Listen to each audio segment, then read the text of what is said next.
मंडळी, तुम्हाला माहिती की काल परवा इंदोरीकर महाराजांच्या मुलीचा जो आहे तो साखरपुडा संपन्न झाला की बाबा इंदोरीकर महाराज तर स्वतः सांगतात की लग्न एवढे मोठे कर्ज काढून करू नका आणि स्वतःच मग एवढा मोठा साखरपुडा कसा केला त्यांनी. मंडळी, आपण जर इंदोरीकर महाराजांची कीर्तन वस्तुस्थितीने ऐकलं तर त्याच्यामध्ये ते बोलतायत का याच्यावर आधी लक्ष दिलं पाहिजे आपण.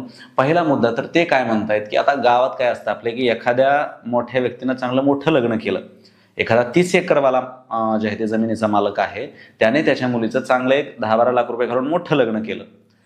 त्याच ठिकाणी एखादा 4-5 एकरवाला गरीब शेतकरी त्या लग्नात जातो, ते लग्न सगळं पाहतो आणि त्याच्या मुलीचं जेव्हा लग्न येईल त्यावेळेस तो निर्णय घेतो कोणत्याही कारणास्तव. समजा मग 4 माणसात बसल्यावर 4 माणसांनी म्हणल्यावर त्याला त्याच्यामध्ये आपला शब्द मोडू द्यायचा नाही म्हणा किंवा काय म्हणा, मग तो 4 माणसांमध्ये ह्या सगळा निर्णय घेतो की आपलंही लग्न आपण तसंच करायचं.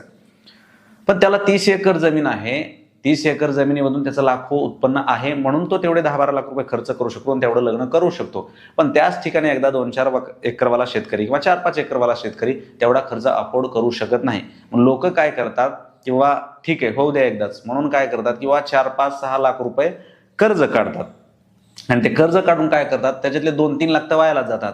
मग इंदोरीकर महाराज त्याच्यामध्ये म्हणतात फेटे आणा, आणखी कुठं डीजे लावा, त्याच्यानंतर आणि बरेचसे लोक साजबाज करतात लग्नामध्ये, ज्याची त्याची ती इच्छा असते. मात्र ह्या सगळ्या गोष्टी कराव्या कधी, जेव्हा आपली ऐपत असेल तेव्हा. म्हणजे आपल्याकडे जर 30 एकर जमीन आहे, त्याच्यातून आपल्याला 10 लाख रुपये उत्पन्न होत असेल तर तुम्ही 7 लाख रुपये खर्च करा, काही अडचण नाही.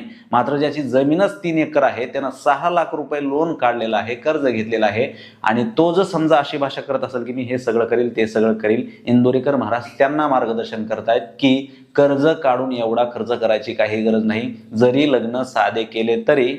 पुढला डायलॉग तुम्ही समजून घ्या इंदोरीकर महाराजांच्या भाषेमध्ये.